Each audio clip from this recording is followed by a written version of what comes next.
குள் மிகவும் அன்பாய் அழைக்கப்பட்டு தெரிந்து கொள்ளப்பட்ட அன்பு சகோதர சகோதரிகளே, தேவனுடைய பெரிதான கிருபை, இரக்கம், தயவு, இன்றும் கூட அவருடைய மகத்துவமான சத்தியங்களை தியானிக்க தேவன் நமக்கு கிருபை பாராட்டியிருக்கிறார்.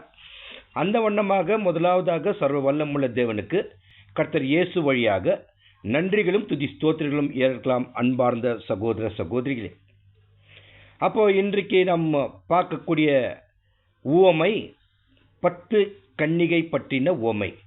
த பேரபிள் ஆஃப் 10 virgin. 10 கன்னிகை பற்றின உவமை. அன்பார்ந்த சகோதர சகோதரிகளே, என்னுடைய வாழ்நாட்களில் தேவன் எனக்கு ஆயுசு நாட்களை கூட்டி தந்து ஒரு வாய்ப்பை, ஒரு உபதேசத்தை பேசணும்னு சொல்லிட்டாக்கா கண்டிப்பாக நான் தேர்ந்தெடுக்கப்பட்ட உபதேசம் ஈடுபலி ரான்சம் ஒரு தடவை பேசிடுவேன். நான் ஒரே ஆப்பர்ச்சுனிட்டி கொடுத்தான். அதே போல் அன்பார்ந்த சகோதர சகோதரிகளே, என்னுடைய வாழ்நாட்களில் ஒரு ஓமை, ஒரு பேரபிள் பேசிடு ஒரு சபையில்னு சொல்லிட்டாக்கா கண்டிப்பாக இந்த பேரபிள் தான் பேசுவேன். காரணம் என்னன்னாக்கா, இதோடைய முக்கியத்துவம் இப்போ நான் சொல்ல மாட்டேன், கடைசியில் நீங்களே புரிஞ்சுக்குவீங்க பிரியமான சகோதர சகோதரிகளே. அப்போ இந்த ஓமை எல்லாரும் தியானம் செய்துட்ட ஒரு ஓமை தான். ஆனால் இன்று நமக்கு ஒரு சில தெரியாத விஷயத்தை தேவன் நமக்கு கொடுப்பார். இது ரொம்ப ரொம்ப முக்கியமான ஒரு ஓமை. இது நம்ம காலத்தில் வாழ்ந்து கொண்டிருக்கிற நாம் இது ஃபுல்ஃபில் ஆகி கொண்டிருக்கிற ஓமை. ஆனால் அதே சமயத்தில் இது கம்ப்ளீட்டா ஃபுல்ஃபில் ஆகவில்லை. காரணம், இதுல ஒரு விஷயம் நடக்குது. என்னன்னாக்கா, 5 கன்னிகை அந்த கல்யாண வீட்டில் சேர்ந்து கதவு அடைக்கும் வரை இந்த பேரபிள், இந்த தீர்க்கதரிசன பேரபிள் நிறைவேறி கொண்டு தான் இருக்கும். இதை நம்ம ஃபர்ஸ்ட் புரிஞ்சுக்கணும் அன்பார்ந்த சகோதர சகோதரிகளே. அப்ப இந்த ஊமைக்குள்ள நம்ம போலாம். பிரியமான சகோதர சகோதரிகளே, இது ஸ்டடி. அப்போ ஒரு வசனம் நம்ம தியானிக்க போகின்றோம். ஒவ்வொரு வார்த்தையும் ரொம்ப நுட்பமாக, தீர்க்கமாக நாம் தியானிக்கலாம். வாசிக்கலாம். வசனம் மத்தேயு 25ஆம் அதிகாரம் 1ஆம் வசனம்.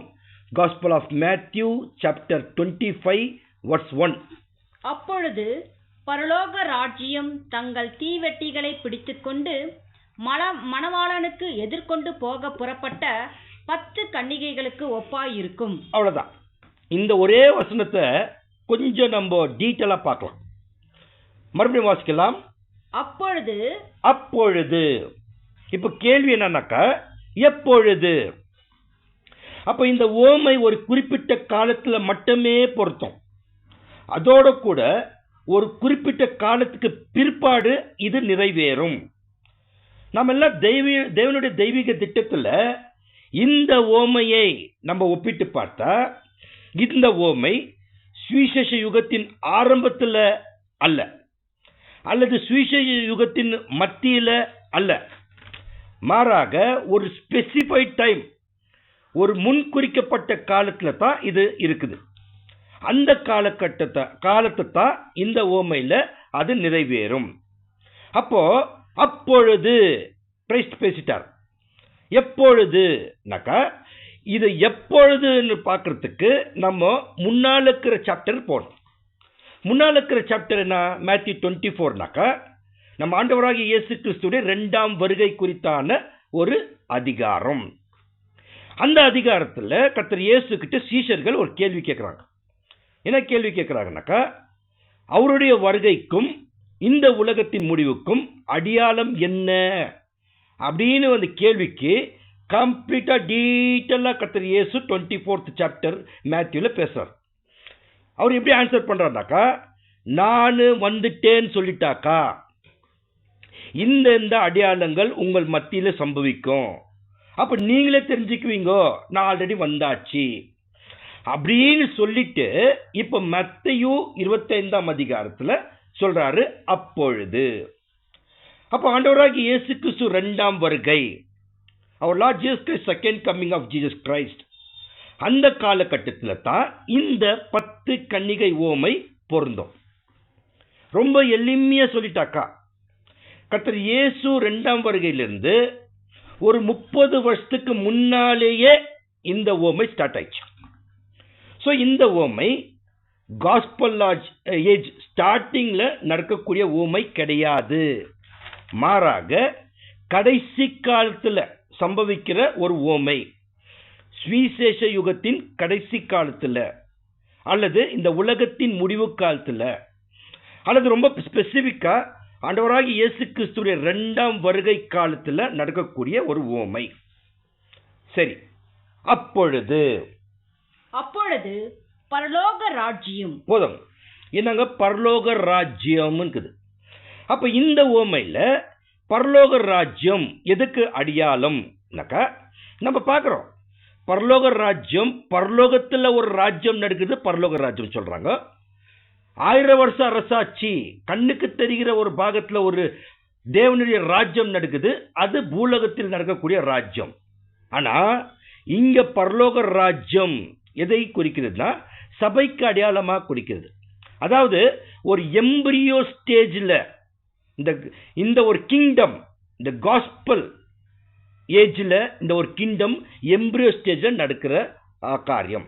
அப்பொழுது பரலோக ராஜ்யம், எப்பொழுது பரலோக ராஜ்யம்னா கர்த்தர் இயேசுவின் 2ஆம் வருகை காலத்துல ரொம்ப கிட்ட இருக்கும் போது, வந்துட்ட பிறகு ரொம்ப கிட்ட இருக்க போது சபை எப்படி இருக்கும்னாக்கா இப்ப வாசிக்கலாம். அப்பொழுது பரலோக ராஜ்யம் தங்கள் தீவெட்டிகளை பிடித்துக்கொண்டு மணவாளனுக்கு எதிர்கொண்டு போக புறப்பட்ட 10 கன்னிகைகளுக்கு ஒப்பாயிருக்கும். இதுதான் சொல்லிட்டார், இப்படிதான் இருக்கணும்.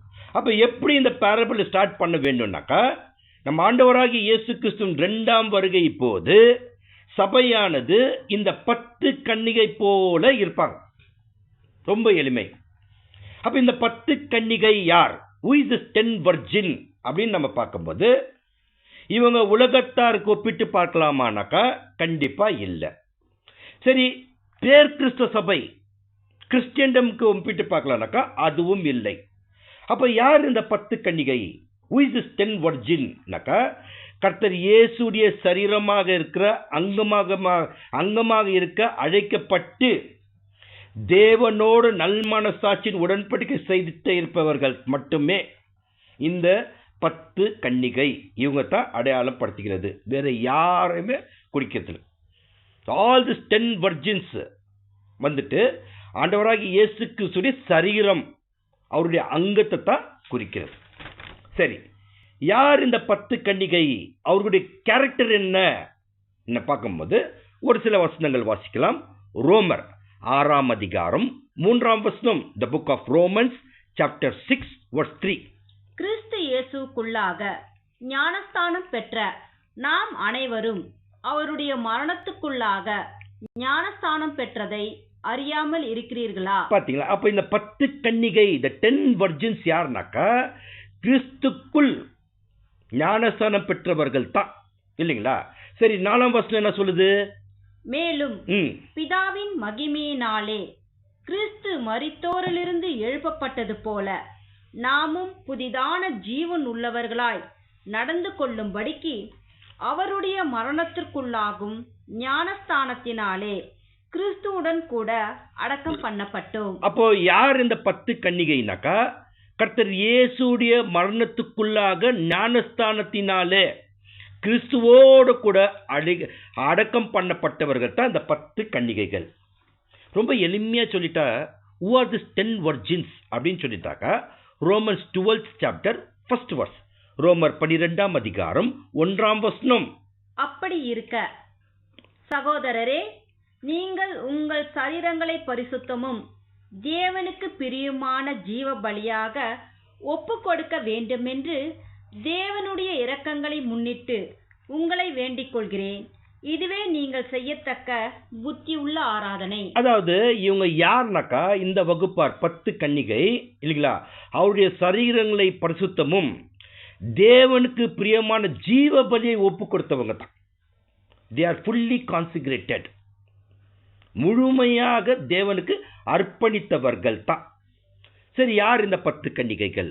இவருடைய இன்டர்னல் கேரக்டர் குவாலிட்டி எப்படி இருக்குது என்று பார்க்கும்போது 1 கொரிந்தியர் 1ஆம் அதிகாரம் 2ஆம் வசனம். 1 Corinthians chapter 1 verse 2. கொரிந்தியிலே கிறிஸ்து இயேசுவுக்குள் பரிசுத்தமாக்கப்பட்டவர்களாயும் பரிசுத்தவான்களாகும்படி அழைக்கப்பட்டவர்களுமாயிருக்கிற தேவனுடைய சபைக்கு எங்களுக்கும் தங்களுக்கும் ஆண்டவராயிருக்கிற நம்முடைய கர்த்தராகிய இயேசு கிறிஸ்துவின் நாமத்தை எங்கும் தொழுது கொள்கிற அனைவருக்கும் எழுதுகிறதாவது. அப்போனா இவங்க யாருனாக்கா, ஃபர்ஸ்ட் நீதிமானாக்கப்பட்டவர்கள், பரிசுத்தமானப்பட்டவர்கள். இவர் சபையார், கர்த்தர் இயேசுடைய அங்கம். இந்த 10 கன்னிகைகள் காஸ்பல் ஏஜ்ல கான்சென்ட்ரேட்டட் பிரதர்ஸ் அண்ட் சிஸ்டர்ஸ், இவளை தான் குறிக்குது. சரி, இப்போ மேத்யூ சாப்டர் 25 verse 1 வாசிக்கலாம். மத்தேயு 25ஆம் அதிகாரம் 1ஆம் வசனம். அப்பொழுது பரலோக ராஜ்யம் தங்கள் தீவெட்டிகளை பிடித்துக்கொண்டு மணவாளனுக்கு எதிர்கொண்டு போக புறப்பட்ட 10 கன்னிகைகளுக்கு ஒப்பாயிருக்கும். அப்ப பார்த்துட்டோம். அப்பொழுது பரலோக ராஜ்யம் தங்கள் தீவெட்டியை பிடித்து கொண்டு இருக்குது. அப்போ they which took their lamps இருக்குது. அப்போ தீவெட்டி, லேம்ப்னா என்ன நான் பார்க்கும்போது வாசிக்கலாம். சங்கீதம் 119 105, Psalms 119 105.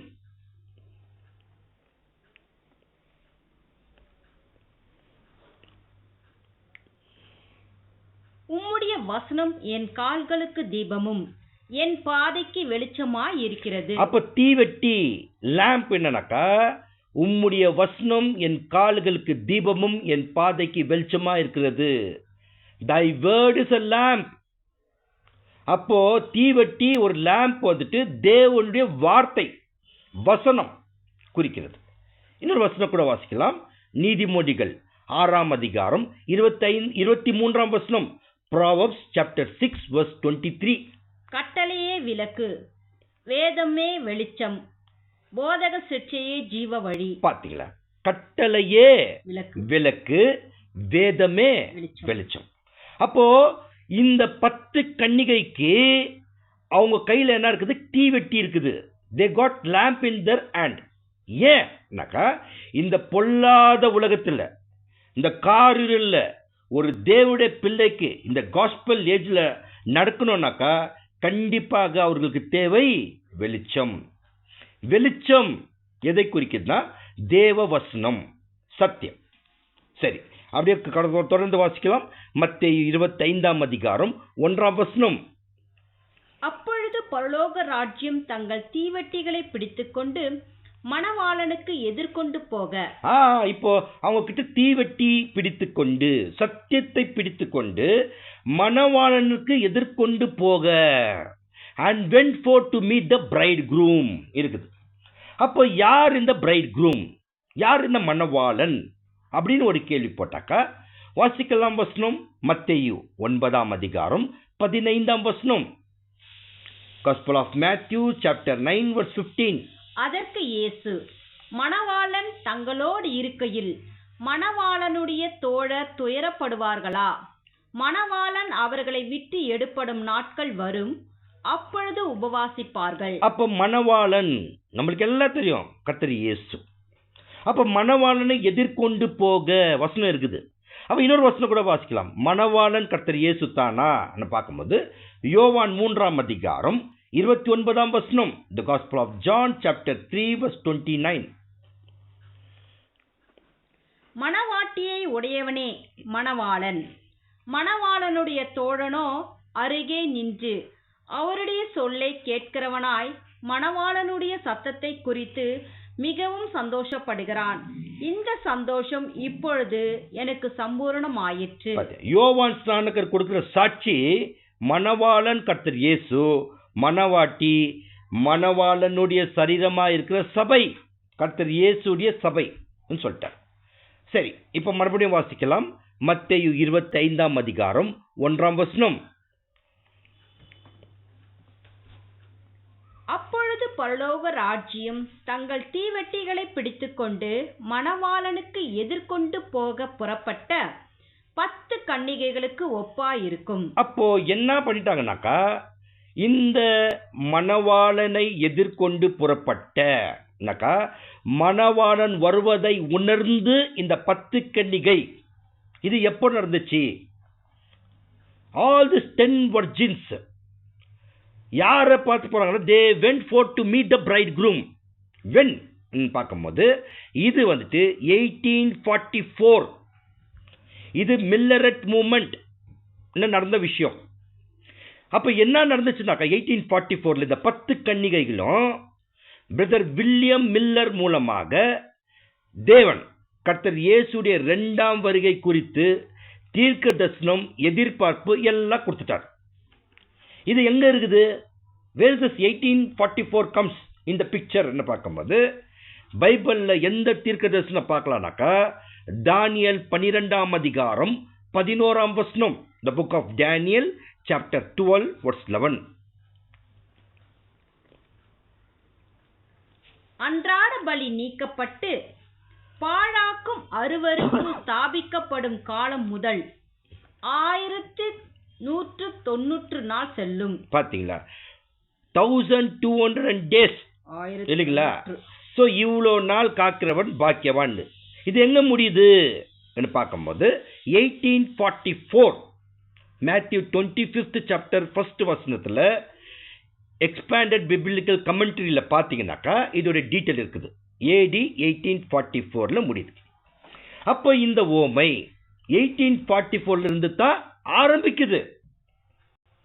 ஓகேங்களா?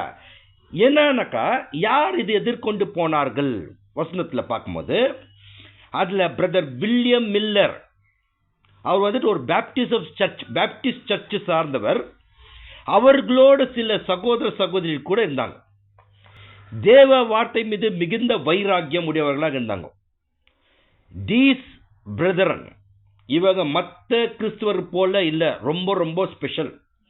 காரணம் என்னக்கா, இவங்க அந்த காலத்துல கண்டுபிடிச்ச ஒரு உபதேசம், ஆண்டவராகிய இயேசு கிறிஸ்துவின் 2ஆம் வருகை பற்றிய சத்தியம் கண்டுபிடித்தவர் பிரதர் வில்லியம் மில்லர். எதிர்கொண்டு போகிற காரியம் என்னன்னாக்கா 1844 AD 1845 குறிக்கிறது. இப்படித்தான் இந்த வசனத்தை நாம தியானிக்கிறோம். அப்பொழுது வாசிங்க, இப்போ மத்தேயு 25ஆம் அதிகாரம் 1ஆம் வசனம். அப்பொழுது பரலோக ராஜ்யம் தங்கள் தீவெட்டிகளை பிடித்துக்கொண்டு மணவாளனுக்கு எதிர்கொண்டு போக புறப்பட்ட 10 கன்னிகைகளுக்கு ஒப்பாயிருக்கும். Matthew chapter 25 verse 1. Then shall the kingdom of heaven be likened unto 10 virgins which took their lamps and went forth to meet the bridegroom.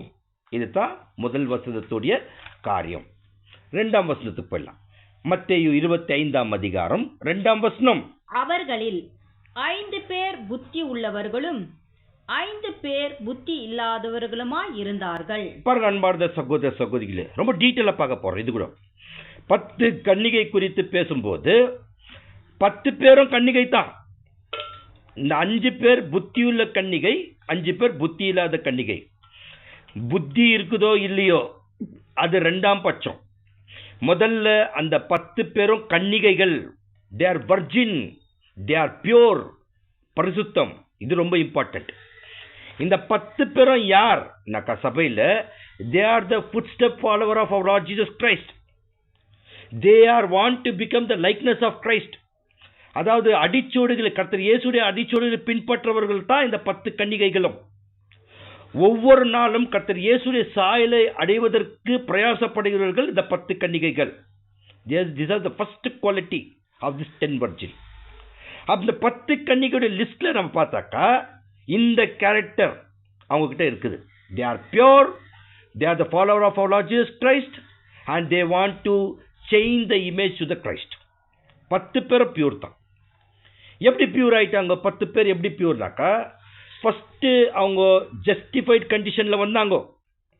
அடுத்து சாங்டிஃபிகேஷன் ஆகுதல், அந்த ப்ரோசஸ்ல போய் கொண்டிருக்கிறாங்க. அவங்க நீதியின் வஸ்திரத்தை கரை திரைப்படாம காத்து கொண்டிருக்கிறார்கள். இவங்க தான் 10 கன்னிகைகள். they are the 10 virgins. ரொம்ப ரொம்ப முக்கியம். சரி, அடுத்த இதுல 5 பேர் புத்தி உள்ளவர்கள், 5 பேர் புத்தி இல்லாதவர்கள். எப்படி வித்தியாசப்படுது?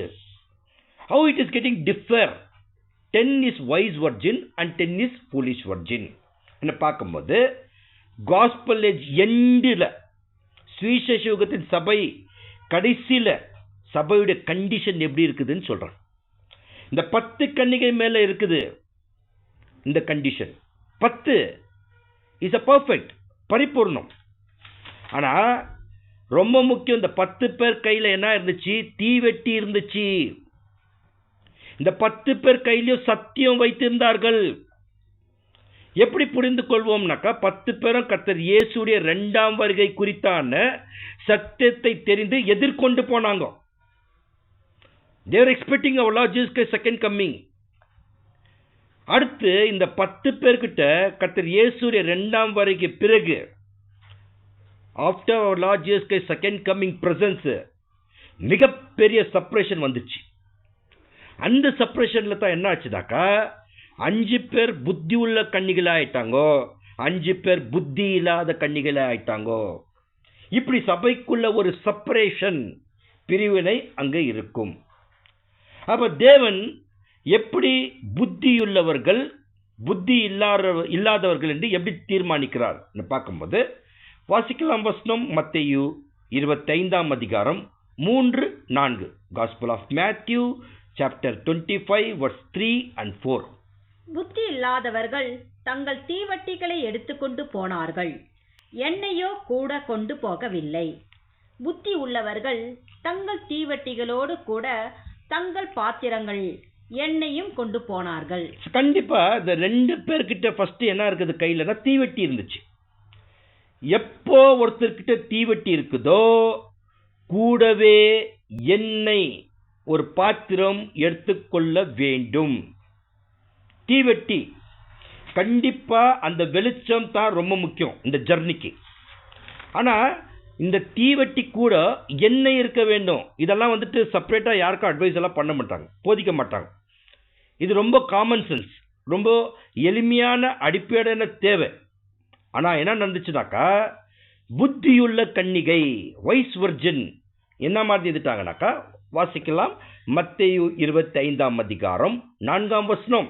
புத்தி உள்ளவர்கள் தங்கள் தீவட்டிகளோடு கூட தங்கள் பாத்திரங்களில் எண்ணெயும் கொண்டு போனார்கள். பாத்தீங்களா? தீவட்டிகளோட தங்கள் பாத்திரங்களில் எண்ணெயும் கொண்டு போனார்கள். ஆனா புத்தி இல்லாத கன்னிகை, ஃபூலிஷ் வர்ஜின் என்ன பண்ணிட்டாங்கனாக்கா, Matthew 25 verse 3. புத்தி இல்லாதவர்கள் தங்கள் தீவட்டிகளை எடுத்துக்கொண்டு போனார்கள், எண்ணெயோ கொண்டு போகவில்லை. பாத்தீங்களா? தீவட்டி இருந்துச்சு, ஆனா எண்ணெய் இல்லை. This is carelessness. தீவட்டி கையில இருக்கு, இவர்களுக்கு ஒண்ணு நல்லா தெரியும், கூடவே எண்ணெய் எடுத்துக்கொண்டு போக வேண்டும், நல்லாவே தெரியும். ஆனா அந்த அளவுக்கு கேர்லெஸ்னஸ். அதனாலதான் வசனம் இவங்க என்ன சொல்லுதுன்னா, புத்தி இல்லாதவர்கள் என்று சொல்ற. அப்ப எண்ணெய், பாத்திரம், ஆயில் எதை குறிக்கிறது? நமக்கு எல்லாம் தெரியும். 2 Timothy chapter 2 verse 21. 2 Timothy 2ஆம் அதிகாரம் 21ஆம் வசனம். 2 Timothy chapter 2 verse 21. ஆகையால் ஒருவன் இவைகளை விட்டு தன்னை சுத்திகரித்துக் கொண்டால் அவன் பரிசுத்தமாக்கப்பட்டதும் எஜமானுக்கு உபயோகமானதும் எந்த நற்கிரியைகளுக்கும் ஆயத்தமாக்கப்பட்டதுமான கனத்திற்குரிய பாத்திரமாயிருப்பான். பாத்தீங்களா? நாம் தான் அந்த பாத்திரம். அந்த என்னன்னாக்கா, நம்முடைய பாடி பரிசுத்தமா இருக்கணும், நம்முடைய இருதயம் பரிசுத்தமா இருக்கணும். இதுதான் குறிக்கிறது அந்த பாத்திரம். அப்ப வைஸ் வர்ஜின் எண்ணெய் எடுத்து போனாங்க, ஃபூலிஷ் வர்ஜின் எண்ணெய் எடுத்து போகவில்லை. அப்ப எண்ணெய் பரிசுத்தாவி, ஹோலி ஸ்பிரிட். தேவன் கிட்ட இந்த 10 பேரை உடன்படிக்கை செய்த போது பரிசுத்தாவி கிடைச்சிச்சு. அது தேவன் கொடுத்த கிஃப்ட், பரிசுத்தாவி, ஹோலி ஸ்பிரிட். ஆனால் இதை வந்துட்டு ஆரம்பத்தில் பெற்றுக்கொண்டார்கள், அதுல எந்த மாற்று கருத்தும் இல்லை. வாசிக்கலாம் வசனம். 2 கொரிந்தியர் 1ஆம் அதிகாரம் 21ஆம் வசனம். 2 Corinthians chapter 1 verse 21. உங்களோடு கூட எங்களையும் கிறிஸ்துக்குள் ஸ்திரப்படுத்தி நம்மை அபிஷேகம் பண்ணினவர் தேவனே. பாத்தியா, இந்த 10 கன்னிகையும் தேவனால் அபிஷேகம் பண்ணப்பட்டவர்கள் தான். அதுல 27ஆம் வசனம் வாசிங்க. 27 sorry 2 Corinthians chapter 1 verse 22. 2 Corinthians chapter 1 verse 22. அவர் நம்மை முத்திரித்து நம்முடைய இருதயங்களில் ஆவி என்னும் அச்சாரத்தை கொடுத்திருக்கிறார். பாத்தீங்களா, தேவனுடைய பரிசுத்த ஆவியை நமக்கு கொடுத்திருக்கிறார். அப்போ நாம என்ன ஆயிட்டோம்னாக்கா, அன்னைக்கு நம்மளுக்கு ஒரு gift தேவனுடைய பரிசுத்த ஆவி கொடுத்தாரு. அந்நாள் முதல் நம்ம தேவனுக்கு பிள்ளைகளாக ஆயிட்டோம். அப்ப இதே பரிசுத்த ஆவி கர்த்தர் இயேசு கொஞ்சம் வித்தியாசமா பேசுறார். இங்க தான் ஆரம்பிக்குது, கொஞ்சம் கவனம் கொடுங்க. இப்ப பரிசுத்த ஆவி கர்த்தர் இயேசுடைய பார்வையில் எப்படி இருக்குதுனாக்கா, யோவான் 14ஆம் அதிகாரம் 26ஆம் வசனம். Gospel of John chapter 14 verse 26. என் நாமத்தினாலே பிதா அனுப்ப போகிற பரிசுத்த ஆவி தேற்றரவாளனே எல்லாவற்றையும் உங்களுக்கு போதித்து நான் உங்களுக்கு சொன்ன எல்லாவற்றையும் உங்களுக்கு நினைப்பூட்டுவார். பாத்தீங்களா, இப்ப ஆண்டவராகிய இயேசு கிறிஸ்து என்ன சொல்றாருனாக்கா, என் நாமத்தினாலே பிதா அனுப்ப போகிற பரிசுத்த ஆவி தேற்றவளாரன், ஒரு கம்ஃபர்டரா கொடுக்குறேன்றார். பரிசுத்த ஆவி இது மைண்ட்ல வச்சுக்கணும். ஆனா அந்த கம்ஃபர்டர் நமக்குள்ள என்ன கிரியை செய்யணும் அப்படின்னு பார்க்கும்போது வாசிக்கலாம். யோவான் 15ஆம் அதிகாரம் 26ஆம் வசனம். The Gospel of John chapter 15 verse 26.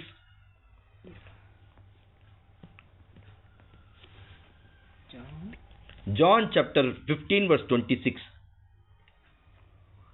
பிதாவினிடத்திலிருந்து நான் உங்களுக்கு அனுப்ப போகிறவரும் பிதாவினிடத்திலிருந்து புறப்படுகிறவரும் ஆகிய சத்திய ஆவியான தேற்றரவாளன் வரும்போது அவர் என்னை குறித்து சாட்சி கொடுப்பார். அப்ப பரிசுத்த ஆவி வேற விதத்தில் சொல்லும் போது அது சத்தியாவி,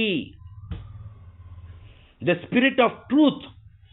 இது ரொம்ப ரொம்ப முக்கியம். அப்போ வைஸ் வர்ஜினுக்கும் ஃபூலிஷ் வர்ஜினுக்கும் என்ன டிஃபரன்ஸ்னாக்கா, வைஸ் வர்ஜின் புத்தியுள்ள அந்த ஸ்திரீ தேவன் கொடுத்த அந்த பரிசுத்தாவி சத்தியாவி அதை நிலைச்சி இருந்தாங்க. அதே சமயத்தில் அந்த புத்தி இல்லாத ஸ்திரீ தேவன் கொடுத்த அந்த பரிசுத்தாவி நிலைச்சிருக்க மறுத்து விட்டார்கள், குறைவுள்ளவராக காணப்பட்டார்கள், அது தக்க வைத்துக் கொள்ள தவறிவிட்டார்கள். This is a difference. வாசிக்கலாம். மத்தேயு 25ஆம் அதிகாரம் 5ஆம் வசனம். மணவாளன் வர தாமதித்த போது அவர்கள் எல்லோரும் நித்திர மயக்கமடைந்து தூங்கிவிட்டார்கள். கொஞ்சம் டீப்பா இந்த வசனத்தை ஸ்டடி பண்ணலாம். பிரியமான சகோதர சகோதரிகளே, மணவாளன் வர தாமதித்தார். while the bridegroom tarried, அந்த டைம்ல என்ன ஆயிட்டாங்கனாக்கா, அவர்கள் எல்லாரும் நித்திரை அடைந்தார்கள், தூங்கிவிட்டார்கள். both wise virgin as well as the foolish virgin ரெண்டு பேருமே நித்திரை மயக்கம் அடைந்து தூங்கிட்டாங்க. கர்த்தர் இயேசு உடைய 2ஆம் வருகை தாமதித்ததால இதை எப்படி நம்ம ஸ்டடி பண்ணலாம்னாக்கா, சகோதரர் வில்லியம் மில்லர் கூட எல்லாரும் எதிர்பார்த்தாங்க, அந்த 10 கன்னிகையும் எதிர்பார்த்தாங்க. கர்த்தர் இயேசு வரல, 1844 வரல. அவங்க மிகப்பெரிய ஏமாற்றம் அடைந்தார்கள். சுருக்கமா சொன்னா 1844 கர்த்தர் இயேசு 2ஆம் வருகை வரவில்லை. இங்க என்ன வசனம் சொல்ற, தாமதம், டிலேட். இந்த தாமதம் யார் பார்வையில நடந்துச்சு? ஒருவேளை பிதாவாகிய தேவன் தாமதித்தாரா? நம்ம ஆண்டவராகிய இயேசு கிறிஸ்துடைய 2ஆம் வருகை? நோ. சரி, நம்ம ஆண்டவராகிய இயேசு கிறிஸ்து கூட இது ஏற்ற சமயம் இல்லை, இன்னும் கொஞ்சம் லேட்டா போறேன்னு தாமதித்தாரா? நோ. அப்ப தாமதம் என்று சொல்லிட்டா அது யார் பார்வையில்னா, பிதாவாகிய தேவனுடைய பார்வையில அல்ல, ஆண்டவராகிய இயேசு கிறிஸ்து பார்வையில அல்ல, மாறாக ஜனங்கள் பார்வையில நடந்த காரியம் தாமதம். மணவாளன் பார்வையில இல்ல, மாறாக மணவாட்டி அவங்க பார்வையில தான் இருந்துச்சு.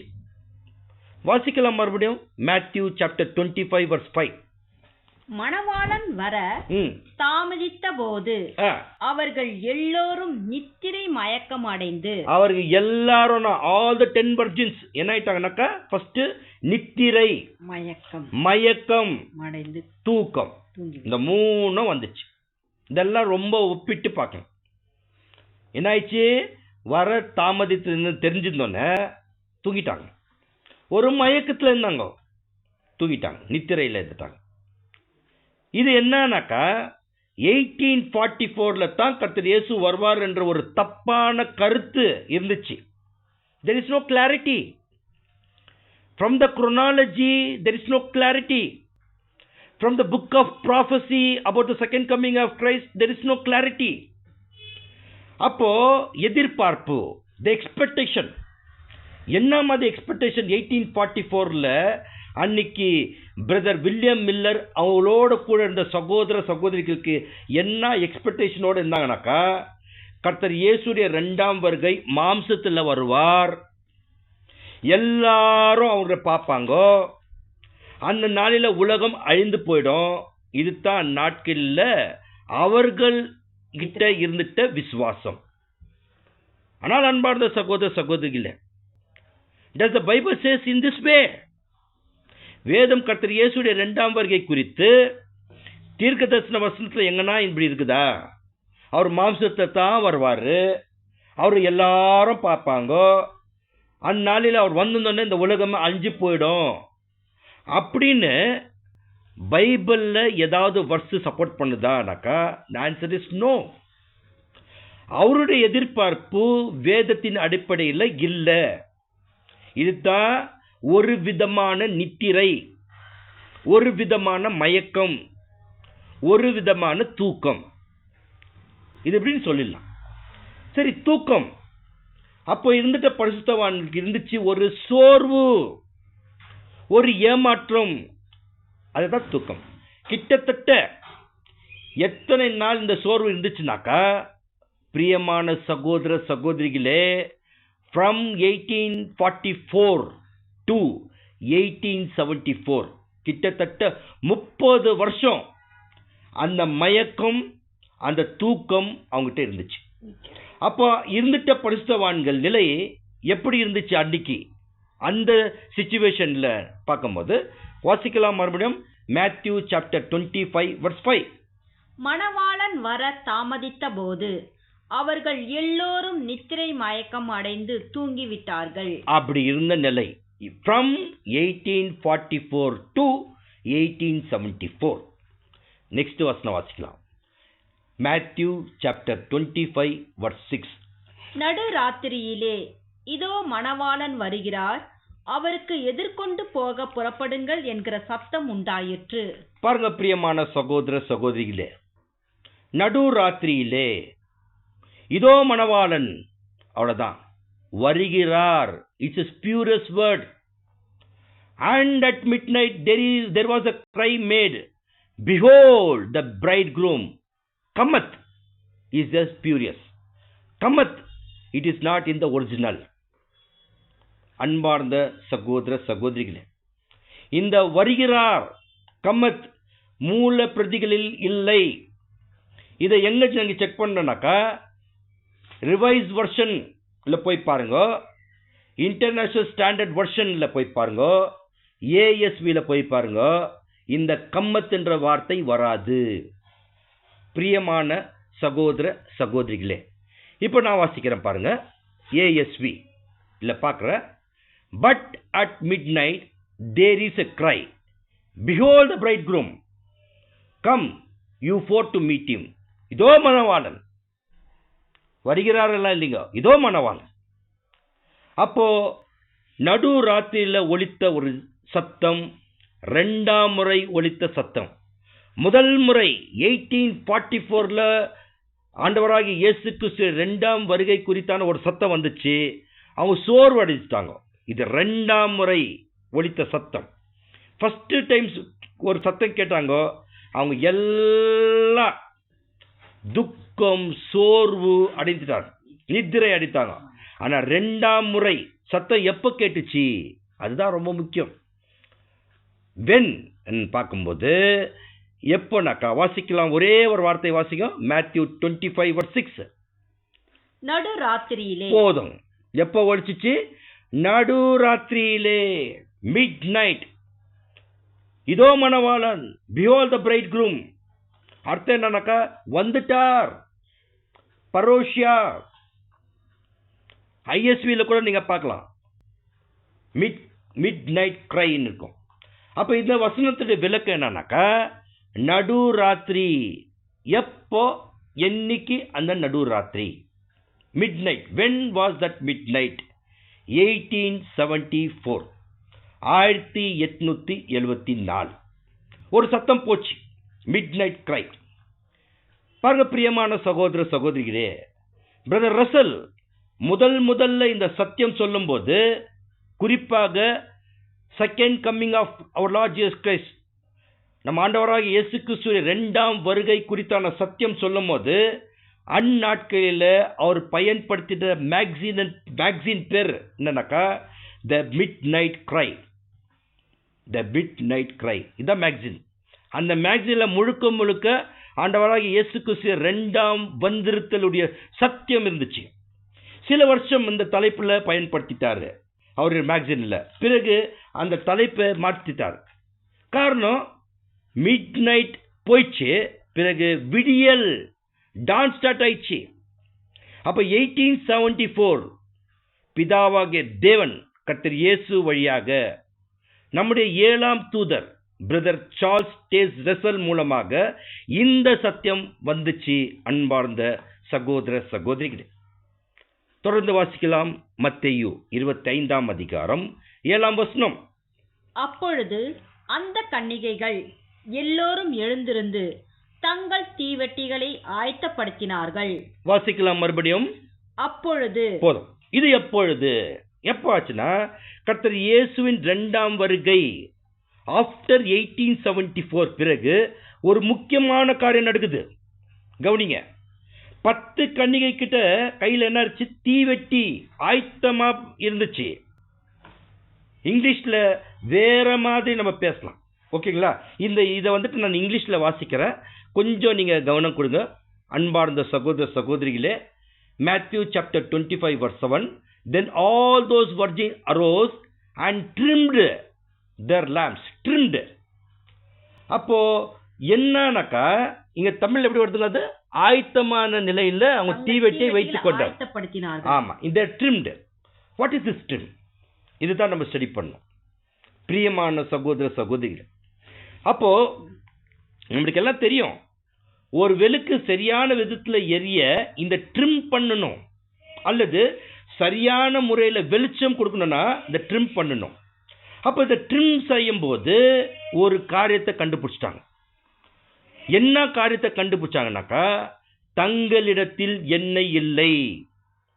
What is the consequence? Without oil இந்த லேம்ப், வாட் வாஸ் த கான்சிக்வன்ஸ்னாக்கா, அப்போ அந்த திரி ட்ரிம் பண்ணும்போது எண்ணெய் இருந்தால் மட்டும்தான் அந்த விளக்கு நல்லா எரியும். எப்போ திரியில எண்ணெய் படலையோ சரியான முறையில் அந்த லேம்ப் எரியாது. காரணம், எண்ணெய் இல்லை. இதை கண்டுபிடிச்சிட்டாங்க. வாசிக்கலாம் வசனம். மத்தேயு 25ஆம் அதிகாரம் 8ஆம் வசனம். Gospel of Matthew chapter 25 verse 8. புத்தி இல்லாதவர்கள் புத்தி உள்ளவர்களை நோக்கி, உங்கள் எண்ணெயில் எங்களுக்கு கொஞ்சம் கொடுங்கள், எங்கள் தீவெட்டிகள் அணைந்து போகிறதே என்றார்கள். பாருங்க பிரியமான சகோதர சகோதரிகளே, இந்த இடத்துல புத்தி இல்லாத கன்னிகை, the foolish virgin ஒன்னு கண்டுபிடிச்சிடறாங்க. என்ன? அவங்க கிட்ட எண்ணெய் இல்லை. காரணம், அந்த திரி ட்ரிம் பண்ணும் போது வெளிச்சம் கம்மியா எரியுது. காரணம், எண்ணெய் இல்லை. காரணம், எண்ணெய் அதை தீவெட்டி கூட எடுத்துக்கொள்ள தவறிவிட்டார்கள். ஒரு முக்கியமான வசனம் இது. அப்ப இது என்ன? இதுல இருந்து நமக்கு என்ன பாடம்னாக்கா, ஆஃப்டர் 1874 சபைக்குள்ள எக்லிஷால இன்னும் நடந்து கொண்டிருக்கிற ஒரு விஷயத்தான் இங்க சொல்லுது. இந்த ஊமை இன்னும் ஃபுல்ஃபில் ஆகவில்லை. விளக்கு இது எதை அடையாளப்படுத்துகின்றது? நீதிமொழிகள் 6ஆம் அதிகாரம் 23ஆம் வசனம். Proverbs chapter 6 verse 23. கட்டளையே விளக்கு, வேதமே வெளிச்சம். போதும். மேல அப்படியே வச்சுக்கோ. போதக சிற்சியே ஜீவ வழி. ஆமா, கட்டளையே விளக்கு, வேதமே வெளிச்சம். அப்போ இந்த புத்தி இல்லாத கன்னிகை கிட்ட விளக்கு இருக்குது, திரி சரியா எரிய மாட்டேங்குது. காரணம் எண்ணெய் இல்லை, எண்ணெய் இல்லை. அப்ப விளக்கு தேவனுடைய வார்த்தையில இருந்து நல்லா வெளிச்சம் வரணும். ஆனா அந்த திரி ட்ரிம் பண்ண நல்லா வெளிச்சம் வரும். ஆனா அந்த ட்ரிம்மிங் எதுக்கு நடக்குது? What is the process of trimming? இல்லைங்களா? நம்ம பார்க்குறோம் இல்லைங்களா, ஆசாரிப்பு கூடாரத்தில் அந்த விளக்கு இருக்குது, அங்கே எண்ணெய் இருக்குது, திரி இருக்குது. அந்த ஆசாரியர் டெய்லி இவில் ட்ரிம் த லேம்ப் இல்லைங்களா, அந்த திரியை ட்ரிம் பண்ணுவார். அந்த ட்ரிம்மிங் ப்ரோசஸ்னா என்ன, ஆவிக்குரிய அர்த்தம் என்ன பார்க்கும்போது யோவான் 5ஆம் அதிகாரம் 39ஆம் வசனம். யோவான் 5:39. வேத வாக்கியங்களை ஆராய்ந்து பாருங்கள். அவ்வளவுதான். The trimming process is search the scripture. வேத வாக்கியங்களை ஆராய்ந்து பார்க்கும்போது தான் that is the trimming process. சரியா அதை ட்ரிம் பண்ணிட்டு நிறைய அதில் ஆயில் இருந்துச்சுனாக்கா பளிச்சுன்னு எரியும். எப்படி வேத வாக்கியங்களை ஆராய்ந்து பார்க்க வேண்டும் சஜஷன் கொடுக்குறாங்க. எப்படின்னாக்கா 2 Timothy chapter 2 verse 15. 2 Timothy chapter 2 verse 15.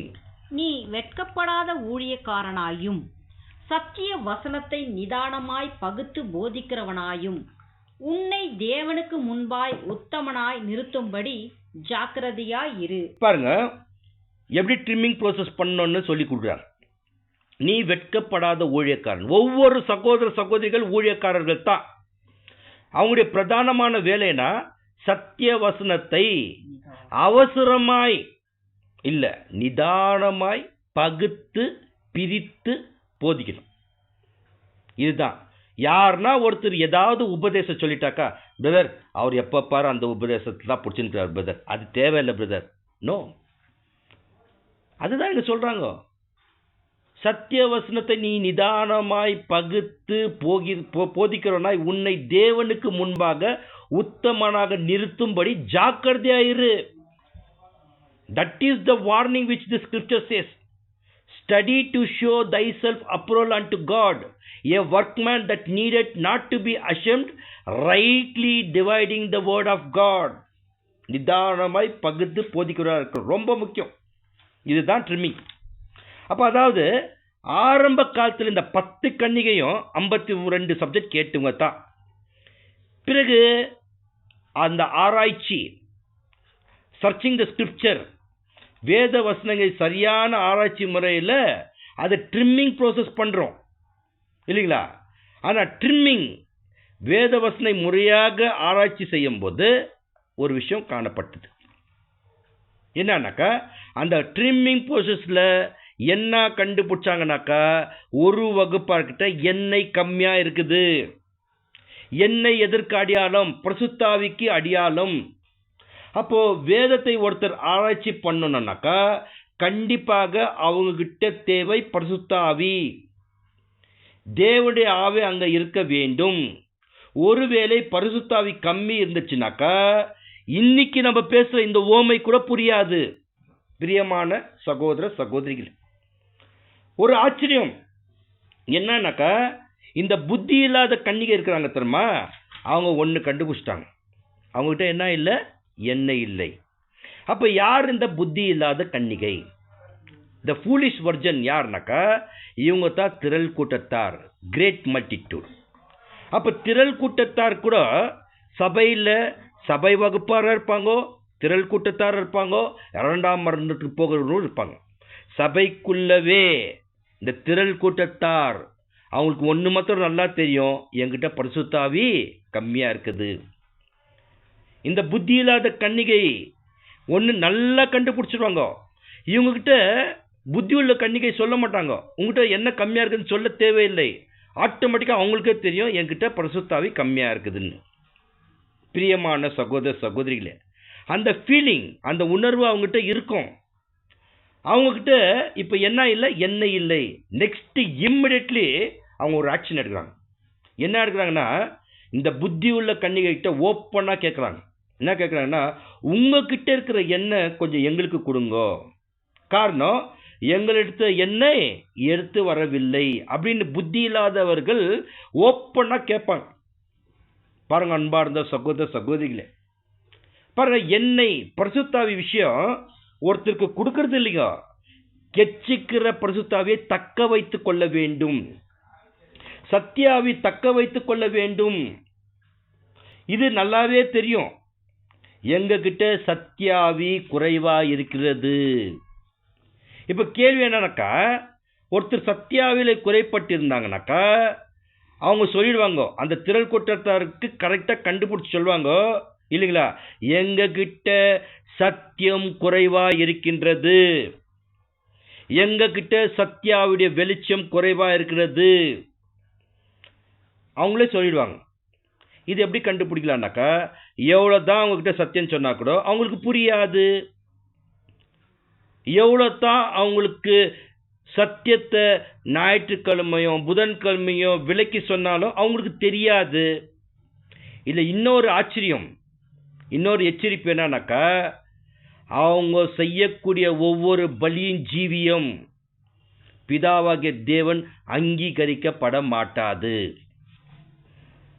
பாருங்க, சபைக்கு வருகிற நோக்கம் என்னன்னாக்கா, மணவாளனோடு நம்ம சேர வேண்டும். மணவாட்டி, we have to join with the bridegroom. That is the purpose of coming to the ecclesia.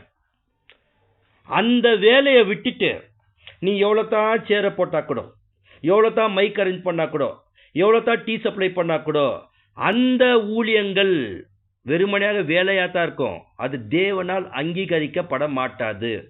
Brother, எப்படி பிரதர் சொல்றீங்க? Where is the verse? வாசிக்கலாம். ரோமர் 12ஆம் அதிகாரம் 1ஆம் வசனம். Romans 12th chapter 1st verse. அப்படி இருக்க சகோதரரே, நீங்கள் உங்கள் சரீரங்களை பரிசுத்தமும் தேவனுக்கு பிரியமான ஜீவ பலியாக ஒப்பு கொடுக்க வேண்டுமென்று தேவனுடைய இரக்கங்களை முன்னிட்டு. பாத்தீங்களா, நீங்க ஜீவ பலியா ஒப்பு கொடுக்கணும்னாக்கா அங்க தேவனுடைய இரக்கம் இருக்கணும். I beseech you therefore brethren by the mercies of God. If there is no mercy of God, your living sacrifice will not be acceptable. அப்போ தேவன் எப்போ இரக்கம் பண்றாருனாக்கா, one has to fulfill the desire of God and our Lord Jesus Christ. அந்த சத்தியாவி அவங்ககிட்ட நிலைத்திருக்க வேண்டும். அது இல்லைனாக்கா அவங்க எக்லீஷாக்கு வர்றது ஒரு தடமாற்றம் இருக்கும். ஒரு குறிப்பு, ஒரு குறிக்கோள் அவங்ககிட்ட இருக்காது. பிரியமான சகோதர சகோதரிகள், அதே சமயத்துல புத்தியுள்ள கன்னிகை வைஸ் வர்ஜின் எக்லீஷாக்கு வரும்போது அவங்களுக்கு ஒரு நல்ல ஸ்டேபிள் மைண்ட் இருக்கும். அவங்க என்னத்துக்கு பர்பஸ்க்கு எக்லீஷா வராங்கோ, எதுக்கு வந்துட்டு போறாங்க அவங்களுக்கு நல்லா தெரியும். ஆனா அதே ரீதியில் புத்தி இல்லாத கன்னிகை there will be trembling, ஒரு கன்ஃபியூஷன் இருக்கும். ஒரு காரியம் நடக்கும். என்ன நடக்கும்னாக்கா, திரள் கூட்டத்தார் கேட்பாங்க, உங்களுக்கு எப்படி இதெல்லாம் புரியுது, உங்களுக்கு மட்டும் பிரதர் எப்படி இந்த சத்தியம்லாம் தெரியுது அப்படின்னு கேட்பாங்க. இது ஒரு பெரிய டிஸ்கஷன் கூட சபைக்குள்ள நடக்கும். பிரியமான சகோதர சகோதரிகளே, அப்ப சொல்லிட்டு சொல்லுவாங்க, உங்களுக்கு இருக்கிறது எங்களுக்கு கொஞ்சம் கொடுங்க சொல்லுவாங்க. இது வினோதமான கேள்வி. It's a very peculiar question. அப்ப அங்க என்ன நடக்கும்னாக்கா, சத்தியாவி பரிசுத்தாவி தக்க வைத்துக் கொள்ள வேண்டும். ட்ரூத், அண்டர்ஸ்டாண்டிங், உணர்வு நாம சம்பாதிக்க வேண்டும். we should earn. இன்னைக்கெல்லாம் உக்காந்து அப்படியே உக்காந்து எனக்கு பரிசுத்தாவின் கொடுங்கன்னு ஜெபிச்சா அப்படியே மேல இருந்து பரிசுத்தாவி கொடுக்கிற காரியம் அல்ல.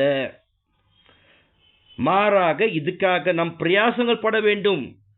we should earn it. கண்டிப்பா புத்தி உள்ளவர்கிட்ட அந்த பரிசுத்தாவி இருக்கும். அதே சமயத்துல இவங்க புத்தி இல்லாதவருக்கு உதவ முடியாது. மேக்சிமம் என்னதான் பண்ண முடியும்? ஒருத்தர் பரிசுத்தாவி குறைவாக இருக்குது, அவங்க என்ன தான் பண்ண முடியும்னாக்கா இப்போ வாசிக்கலாம். மத்தேயு 25ஆம் அதிகாரம் 9ஆம் வசனம். புத்தி உள்ளவர்கள் பிரதியுத்தரமாக அப்படி அல்ல. பாத்தீங்களா, அப்படி அல்ல.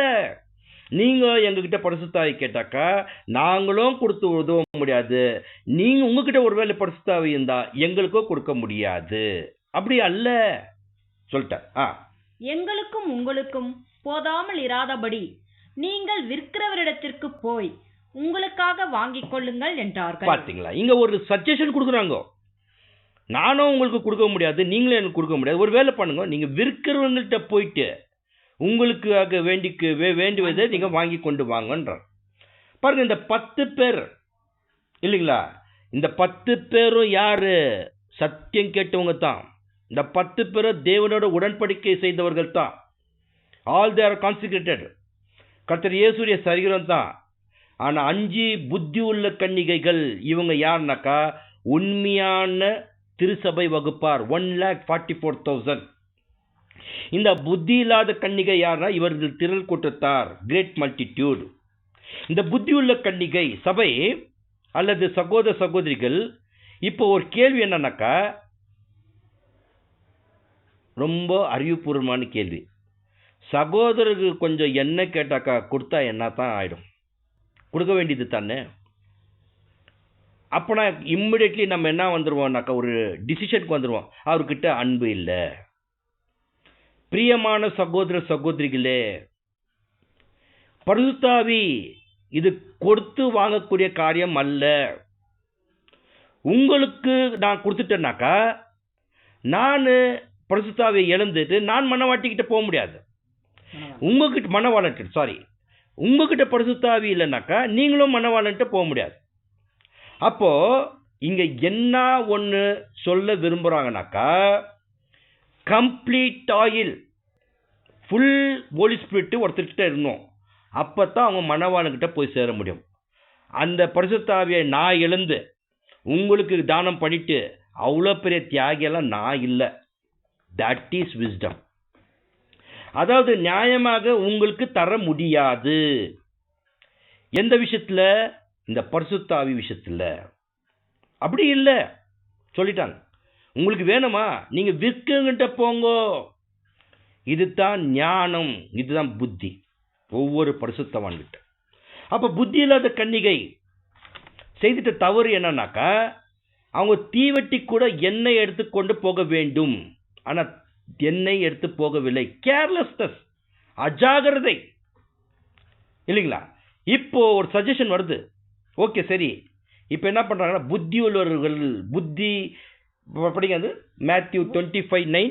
புத்தி உள்ளவர்கள் பிரதியுத்தரமாக அப்படி அல்ல, எங்களுக்கும் உங்களுக்கும் போதாமல் இராதபடி நீங்கள் போய் விற்கிறவரிடத்தில் போய் உங்களுக்காக வாங்கிக் கொள்ளுங்கள் என்றார்கள். பாருங்க, சஜஷன் கொடுத்துட்டாங்க. இது எல்லாமே செய்கிறாங்க. புத்தி இல்லாதவர்கள் போறாங்க, விற்கிறவர்கள்ட்ட போயிட்டு எண்ணெயும் வாங்குறாங்க. they also receiving the Holy Spirit but too late. அதாவது இதுல இருந்து நமக்கு என்ன பாடம்னாக்கா, பரிசுத்தாவி சபைகளிலே நம்ம அதிகப்படுத்திக் கொள்ள நாம் பிரயாசங்கள் பட வேண்டும். how we can earn the Holy Spirit. அதுதான் ரொம்ப பியூட்டிஃபுல்லா தேவன் நமக்கு கொடுத்திருக்கிற எக்லீஷா, தேவன் நமக்கு கொடுத்திருக்கிற வாராந்திர மீட்டிங்ஸ். அதோட கூட இன்னும் சஜஷன் கொடுக்குறாங்க. அப்படி அல்ல, நீங்க விற்கிறவங்கள்ட்ட போங்கன்னு முதல்ல சில சகோதர சகோதரிகள் ஒரு சில இம்பார்ட்டன்ட் மெசேஜ் கொடுப்பாங்க. பிரதர்ஸ் சிஸ்டர்ஸ், 52 சப்ஜெக்ட்லயே இருக்காதீங்க, பர்சனல் ஸ்டடி பண்ணுங்க, சில டிஸ்கஷன் பண்ணுங்க. ஒருவேளை பரிசுத்தாவியை நீங்க பெற்றுக்கொள்ள வேண்டும் என்றால் வாசிக்கலாம் வசனம். Proverbs chapter 23:23, நீதிமொழிகள் 23:23.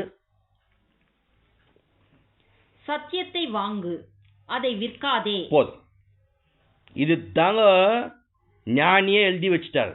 சத்தியத்தை வாங்குங்க, அதை வளர்த்துக்கோங்க, ஆனா விற்க முடியாது. சத்தியத்தை வாங்கு, அதை விற்காதே, அப்படியே நாணத்தையும் உபதேசத்தையும் புத்தியும் வாங்கு. அவ்வளவுதான். அப்ப ரொம்ப முக்கியமா புத்தி, அண்டர்ஸ்டாண்டிங், அதை வாங்க வேண்டும். இன்னொரு விதத்துல அதை சம்பாதிக்க வேண்டும். அது தனிப்பட்ட முறையில் ஒருத்தருக்கு ஒருத்தர் விற்க முடியாது, அது சம்பாதிக்க வேண்டும். Now let us compare it. இந்த ஓமையில 10 பேரோ கன்னிகை தான். 10 பேர்கிட்ட தீவெட்டி லேம்ப் இருந்துச்சு, 10 பேர்கிட்ட தீவெட்டி என்ற சத்தியம் இருந்துச்சு. ஆனால் ஆயில், எண்ணெய், இப்போ ரொம்ப முக்கியம் என்னன்னாக்கா எண்ணெய், ஆயில், பரிசுத்த ஆவி. இந்த பாடம் நமக்கு என்னன்னாக்கா சத்தியத்தில் இருப்பது மாத்திரம் பெரிய விஷயம் இல்லைங்க. அதாவது என்னன்னாக்கா கொஞ்சம் நெஞ்சம், கொஞ்சம் ரான்சமும், கொஞ்சம் சபை, கால்டு சூஸ் அண்ட் ஃபெய்த்ஃபுல், கொஞ்சம் divine plan of the age, அப்படியெல்லாம் இருக்கிறது இல்லைங்க. 10 பேர்கிட்ட தீவெட்டி இருந்துச்சு அவங்கனாக்கா 10 பேர்கிட்ட பரிபூர்ண சத்தியம் இருந்துச்சு. இது தேவ கிருபைனா நமக்கு வரும்.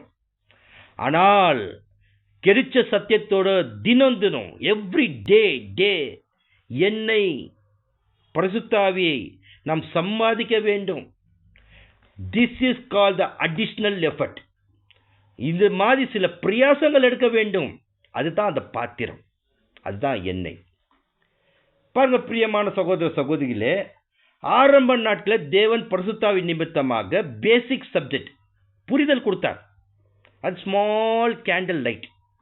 ஆனால் அதோடு கூட சத்தியத்தை தக்க வைத்துக் கொள்ள வேண்டும் என்றால் அங்க சஜஷன் கொடுக்குறாங்களா, அப்படி அல்ல. நீங்க விற்கிறவங்கள்ட்ட போய் அதை வாங்கி கொள்ளுங்கள்னாக்கா, இப்போ நாம என்ன சஜஷன் கொடுக்குறோம்னாக்கா, உங்களுக்கு பரிசுத்தாவி கம்மியா இருக்குதா, இல்லை எனக்கு பரிசுத்தாவி கம்மியா இருக்குதா, நான் உடனடியாக விற்கிறவர்கள்ட்ட போனோம்னாக்கா பரிசுத்தாவியை தக்க வைத்துக் கொள்ள வேண்டும் என்றால் daily I have to put some additional effort. What is that additional effort? is 7ஆம் தூதர் வழியாக கொடுக்கப்பட்ட அந்த 6 வால்யூம் ரீப்ரிண்ட், அவருடைய எழுத்துக்கள், அதை ஸ்டடி பண்ணத்தான் இந்த பரிசுத்தாவி விஷயத்தை நாம் சம்பாதிக்க முடியும். பிரியமான சகோதர சகோதரிகளே, இதுதான் புத்தியுள்ள கன்னிகை கரெக்டாக கண்டுபிடிச்சிட்டு அவங்க தக்க வைத்து கொண்டார்கள். இது சரியான ரீதியில் புரியாமல் புத்தி இல்லாத கன்னிகை அதை தவறவிட்டார்கள். பிரியமான சகோதர சகோதரிகளே, வாசிக்கலாம். மத்தேயு 25ஆம் அதிகாரம் 10ஆம் வசனம். Gospel of Matthew chapter 25 verse 10. அப்படியே அவர்கள் வாங்க போனபோது மணவாளன் வந்துவிட்டார். ஆயத்தமாயிருந்தவர்கள் அவரோடு கூட கல்யாண வீட்டிற்குள் பிரவேசித்தார்கள். கதவும் அடைக்கப்பட்டது. பாத்தீங்களா, இப்போ அவங்க வாங்க போயிட்டாங்க. இது எதை குறித்துனா, திரள் கூட்டத்தார் பரிசுத்தாவை பெற்றுக்கொண்டார்கள், வாங்கிட்டாங்க. அவங்க குட்ட சஜஷனை இம்மிடியட்லி கீழ்ப்படிந்துட்டு போயிட்டு விற்கிறவங்கிட்ட வாங்கிட்டாங்க. கண்டிப்பா திரள் கூட்டத்தார்கிட்ட இப்போ பரிசுத்தாவி கிடைச்சிச்சு. இந்த பரிசுத்தாவி திரள் கூட்டத்தார் எப்போ வாங்கினாங்கனாக்கா, இதுதான் மிக மிக மிக எச்சரிப்பு. சபை மகிமை அடைந்த பின்பு, after search is been glorified, at that point this great multitude received the Holy Spirit. அப்போ விற்கிறவர்கள் அப்ப யார் வித்திருந்தாங்க பரிசுத்தாவினாக்கா, மகா உபத்திரவம், கிரேட் டைம் ஆஃப் ட்ரபிள், அந்த ஒரு நிலையில அந்த ஒரு காலத்துல தான் இந்த கிரேட் மல்டிடியூட் பரிசுத்தாவை வாங்கினாங்க. அப்ப திரள் கூட்டத்தார் இந்த சம்பவம் நடந்திருக்க போது என்ன நடந்துச்சுனாக்கா, ஒரு சம்பவம் நடக்குது. when great multitude receive the Holy Spirit, simultaneously ஒரு விஷயம் நடக்குது. என்ன நடக்குதுனாக்கா, வாசிக்கலாம். மத்தேயு 25ஆம் அதிகாரம் 10ஆம் வசனம். அப்படியே அவர்கள் வாங்க போன போது மணவாளன் வந்துவிட்டார். மணவாளன் வந்துட்டாரு. இப்ப பிரச்சனை என்னன்னாக்கா, வந்துட்டாரா இல்லையான்றதெல்லாம் இல்லைங்க. இன்னும் நம்ம அதை வந்துட்டு ஒரு பெரிய கேள்வி போட்டு அதை நம்ம ரிசர்ச் பண்ண தேவையில்லை. மணவாளன் வந்துட்டார், இதோ மணவாளன். அந்த மணவாளனுடைய சத்தியத்தை, வந்துட்டான்ற சத்தியத்தை ஆயத்தமாயிருந்தவர்கள் அவரோடு கூட கல்யாண வீட்டிற்குள் பிரவேசித்தார்கள். whoever has believed our Lord Jesus Christ's second coming presence in 1874, they have gone into the glorification. அந்த சமயத்துல என்ன நடந்துச்சு? கதவும் அடைக்கப்பட்டது. That's all. Door was shut. அப்ப பரிசுத்தாவி பெற்றுக் கொண்டவர்கள் அவர்களுடைய நோக்கம், பர்பஸ் நிறைவேறிச்சு. யார் ஒருவர் ஏற்ற காலத்துல பரிசுத்தாவியை பெற்றுக்கொள்ளவில்லையோ, மகா உபத்திர காலத்துல கிடைச்ச பரிசுத்தாவினால அவர்களுடைய நோக்கம், பர்பஸ் நிறைவேறவில்லை. ஏன்? மணவாளனோடு எதிர்கொள்ள போனாங்க, ஆனா கதவு அடைக்கப்பட்டது. ஏன் கனவு அடைக்கப்பட்டது? கவனக்குறைவு. பாத்திரத்துல எண்ணெய் இல்லை. த எக்ஸ்ட்ரா எஃபர்ட், அடிஷனல் எஃபர்ட் போட மறந்துட்டாங்கோ. இதுதான் அடையாளப்படுத்துகிறது. பிறகு எண்ணெய் வாங்கினாங்கோ, மணவாளனோட பிரவேசிக்க முடியல, கதவு அடைக்கப்பட்டது. அதே சமயத்துல சபை மகிமை அடைந்தாச்சு.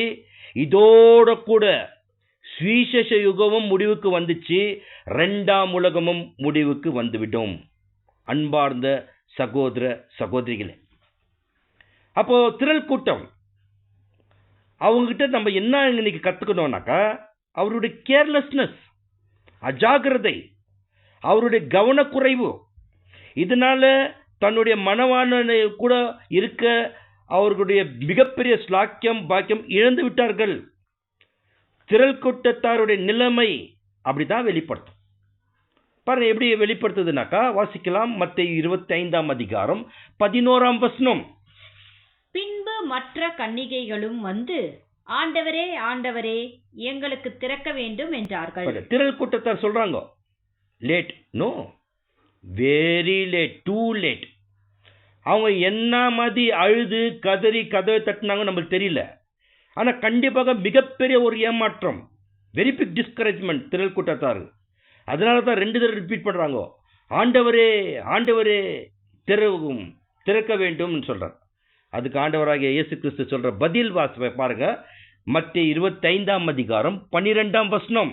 அதற்கு அவர், உங்களை அறியேன் என்று மெய்யாகவே உங்களுக்கு சொல்கிறேன் என்றார். பாருங்க, நல்ல கவனிங்க.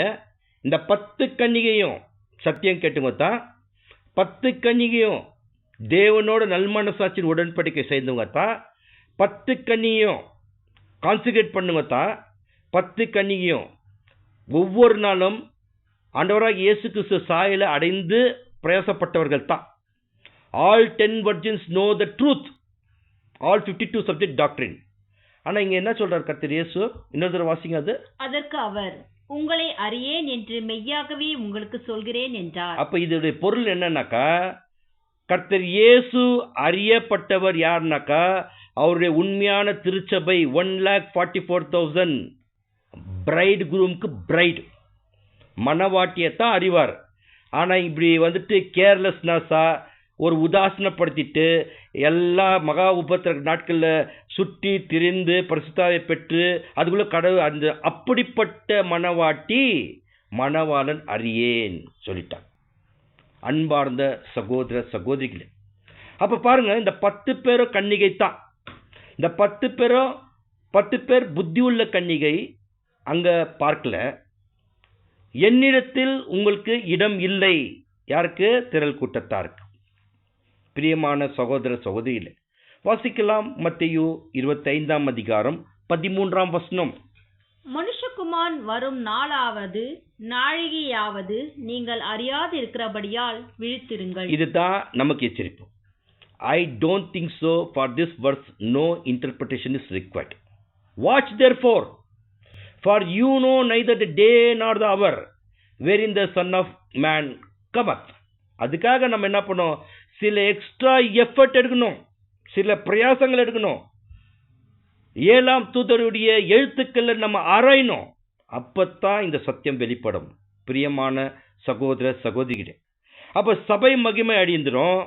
நமக்கு எல்லாருக்கும் ஒரு விஷயம் தெரியும் இல்லைங்களா?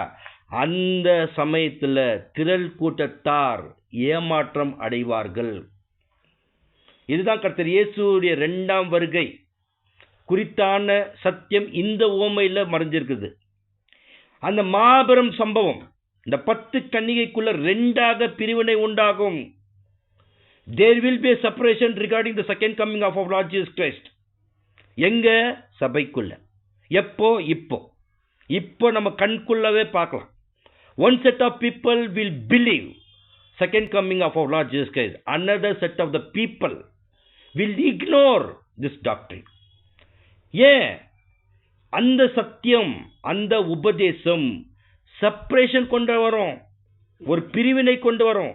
அதாவது இந்த ஊமையில யார் உண்மையான புத்தியுள்ள ஸ்திரீ, யார் உண்மை இல்லாத புத்தியுள்ள ஸ்திரீ, புத்தி இல்லாத ஸ்திரீ இல்லையா?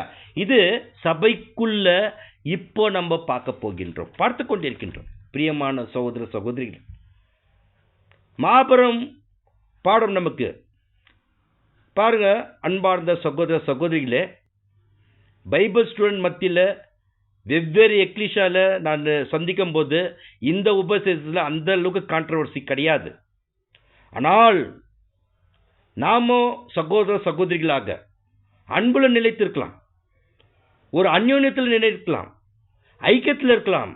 அந்த கண்ணு முன்னாள் சபைக்குள்ள சத்தியம் உபதேசம் நிமித்தமாக பிரிவினை இருந்தே ஆகும். ஒருவேளை அது இல்லைனாக்கா இந்த ஓமை தப்பாயிடும். ஒருவேளை அது இருந்துச்சுன்னா இந்த ஓமை சரியாயிடும். 10 பேர் புத்தியுள்ள ஸ்திரீ, 10 பேர் புத்தி இல்லாத ஸ்திரீ. இது எப்போ தீர்மானிக்கும்?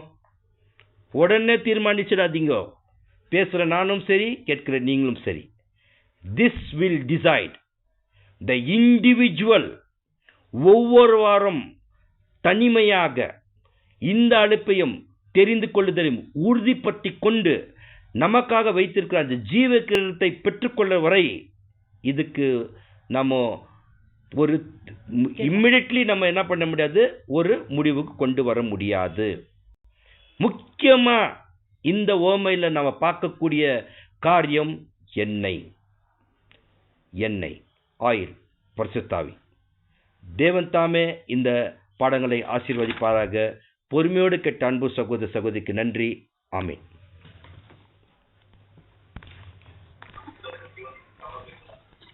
Thank you for that, for sharing the Lord's message.